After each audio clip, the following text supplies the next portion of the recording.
こんにちは、さくらです。今日は熊本の地震についてゆっくり話します。あなたは大きな地震を経験したことがありますか？その時、あなたは何をしましたか？少しだけ考えてみてください。これから少し難しい言葉も出てきます。わからないときは字幕をオンにしてください。2026年7月28日、熊本県で大きな地震がありました。地震が起きたのは午後4時27分頃です。震源は熊本県熊本地方でした。震源とは地震が始まった場所のことです。震源の深さは約10キロでした。地震の規模を表すマグニチュードは 7.1 でした。熊本県では最大で震度7を観測しました。震度7は日本の震度の中で最も大きい数字です。とても強い揺れです。立っていることが難しくなることがあります。家具が倒れることもあります。建物が壊れることもあります。窓ガラスが割れることもあります。上から物が落ちてくることもあります。地震が起きた後、熊本県はすぐに対応を始めました。警察や消防、自衛隊も協力しました。そして、被害の状況を確認しました。人の安全を一番大切にして対応が進められました。今、熊本はどうなっているのでしょうか？たくさんの人が避難所で生活しています。避難所とは災害の時にみんなで集まって過ごす場所です。水が出ない地域もあります。電気が止まった地域もありました。そして、とても暑い日が続いています。夏の避難所はとても大変です。地震の後には津波注意報も発表されました。津波とは地震などによって海の水が大きく動くことです。小さく見えても強い力を持っていることがあります。津波注意報が出たときは海の近くへ行かないでください。川の河口にも近づかないでください。海の様子を見に行くことも危険です。警察や消防の指示を確認してください。地震の後には余震が起こることがあります。余震とは大きな地震の後に起こる地震です。今回もその後に何度も地震が起きました。同じ日の午後7時3分頃には最大震度5弱の地震もありました。震度5弱もとても強い揺れです。物が棚から落ちることがあります。歩くことが難しくなる人もいます。大きな揺れの後はしばらく注意が必要です。最初の地震より小さくても安心はできません。建物が弱くなっていることがあるからです。壁や屋根が壊れやすくなっていることもあります。倒れそうな建物には近づかないでください。山の近くでは土や石が落ちてくることがあります。雨が降ると地面がさらに弱くなることがあります。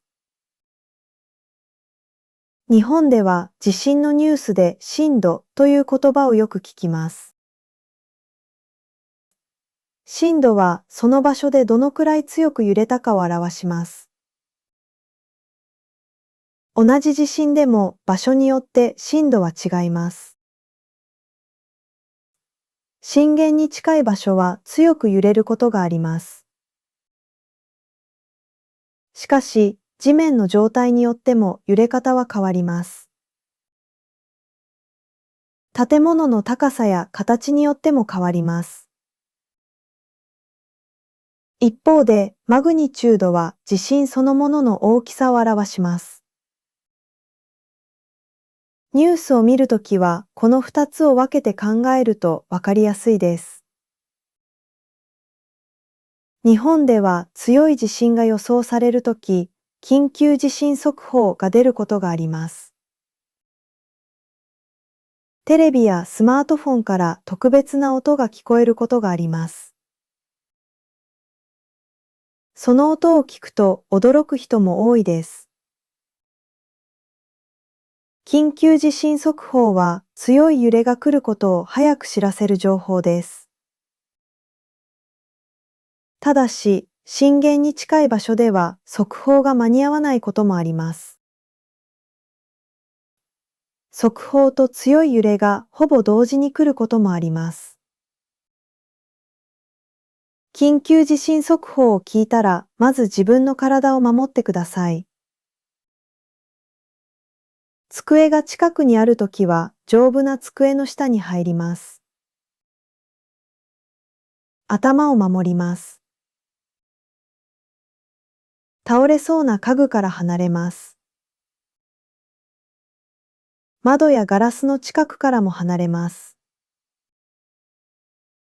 周りに机がないときは、カバンなどで頭を守ります。強く揺れている間は、無理に移動しないでください。慌てて外へ飛び出すことも危険です。屋根の瓦や看板が落ちてくることがあります。まず、低い姿勢になります。頭を守ります。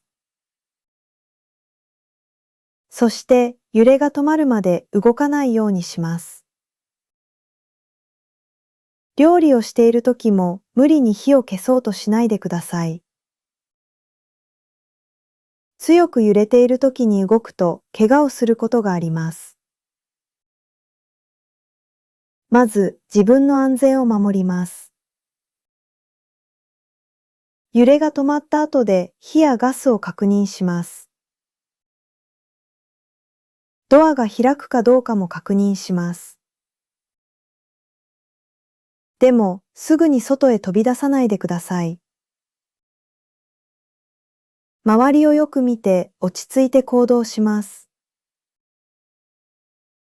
地震の後は電気が止まることがあります。水が出なくなることもあります。電車やバスが止まることもあります。スマートフォンがつながりにくくなることもあります。そのため、普段から準備をしておくことが大切です。日本では災害への準備を防災と言います。防災とは、災害から自分や家族を守るための準備です。家には水や食べ物を用意しておきます。すぐに食べられるものが便利です。缶詰やパンなどを用意する人もいます。電池も準備します。スマートフォンを充電するための電池があると安心です。薬を飲んでいる人は必要な薬も準備します。メガネを使う人は予備のメガネがあると便利です。赤ちゃんがいる家庭では、ミルクやおむつも必要です。ペットがいる家庭では、ペットの水や食べ物も必要です。必要なものを一つの袋にまとめる人もいます。これを非常持ち出し袋と言います。すぐに持って逃げられる場所に置きます。玄関の近くに置く家庭もあります。家族で避難場所を確認することも大切です。避難場所とは、災害の時に逃げる安全な場所です。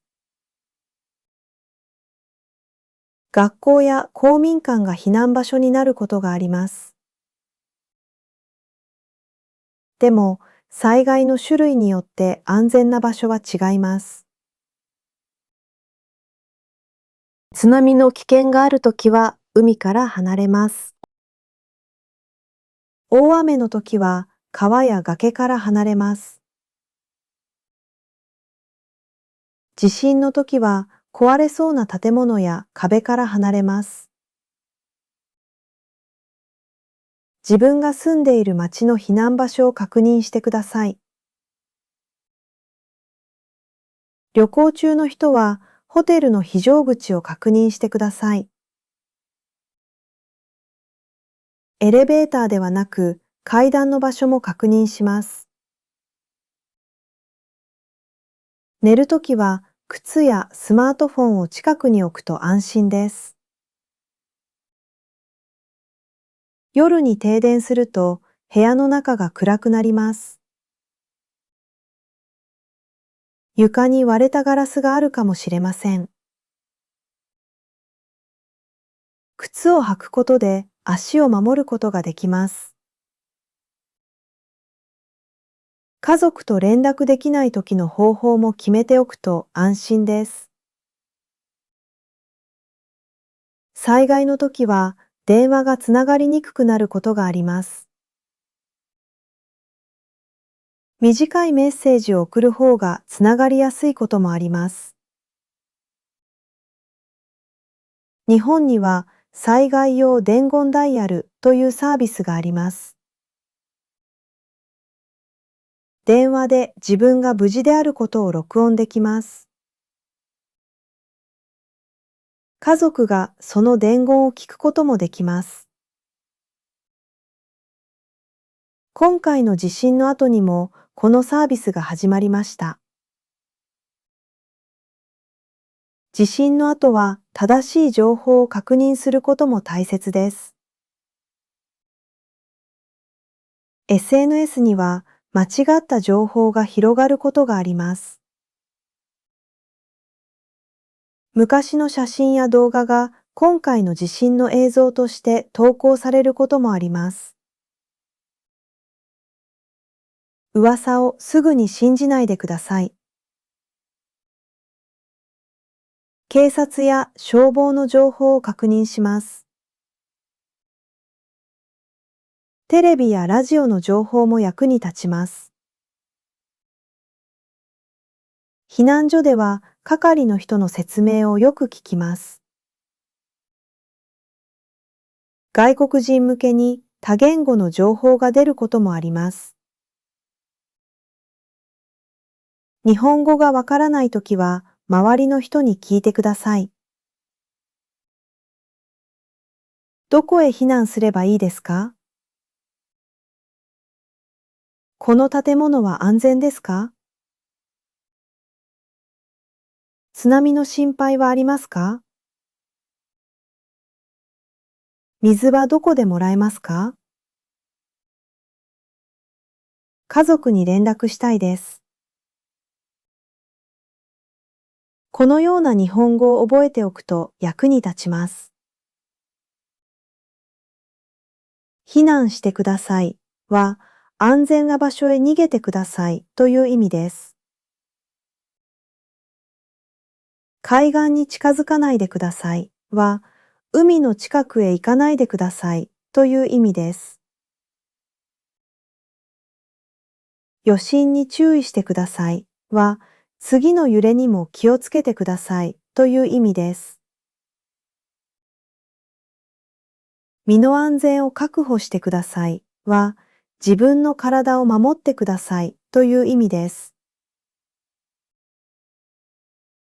落ち着いて行動してくださいは、慌てないで動いてくださいという意味です。災害のニュースでは少し難しい日本語も使われます。でも大切な言葉を少しずつ覚えると行動しやすくなります。熊本県では2016年にも大きな地震がありました。その時も熊本県で震度7を観測しました。強い揺れが何度も起きました。大きな地震の後にさらに強い地震が起こることもあります。そのため、もう終わったとすぐに安心しないことが大切です。余震が続いているときは、壊れた建物に入らないでください。倒れそうな家具にも近づかないでください。危険な場所から離れます。そして、警察や消防の指示に従います。日本では、救急車や消防車を呼ぶ番号は119です。警察を呼ぶ番号は110です。でも、災害の時は電話がとても混みます。本当に必要な時に使うことが大切です。今回の地震で不安な時間を過ごしている人がいます。家に帰れない人もいるかもしれません。眠れない人もいるかもしれません。大切なものが壊れた人もいるかもしれません。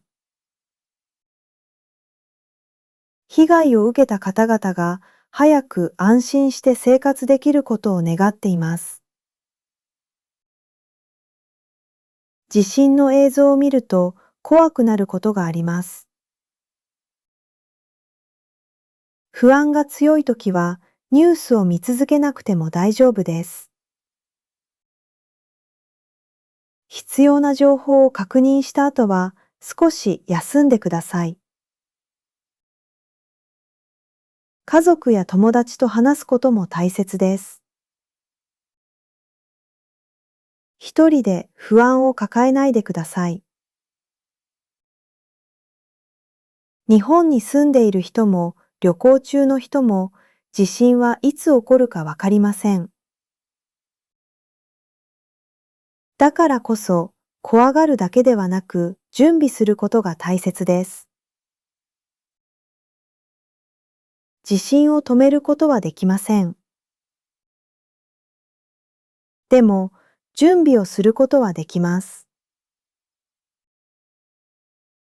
今日この動画を見た後に一つだけでも確認してみてください。小さな準備が自分や家族を守ることにつながります。あなたの国では地震がありますか？家具は倒れないようになっていますか？家族との連絡方法を決めていますか？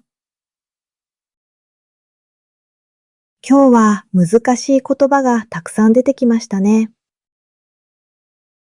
メンバーシップさくらフレンズではこの台本の PDF がもらえます。振り仮名と翻訳がついています。音声の MP3 も一緒です。よかったら見てみてくださいね。被害を受けた地域の皆さんが少しでも早く安心して過ごせることを願っています。今日も聞いてくれてありがとうございました。また次の動画で会いましょう。バイバーイ。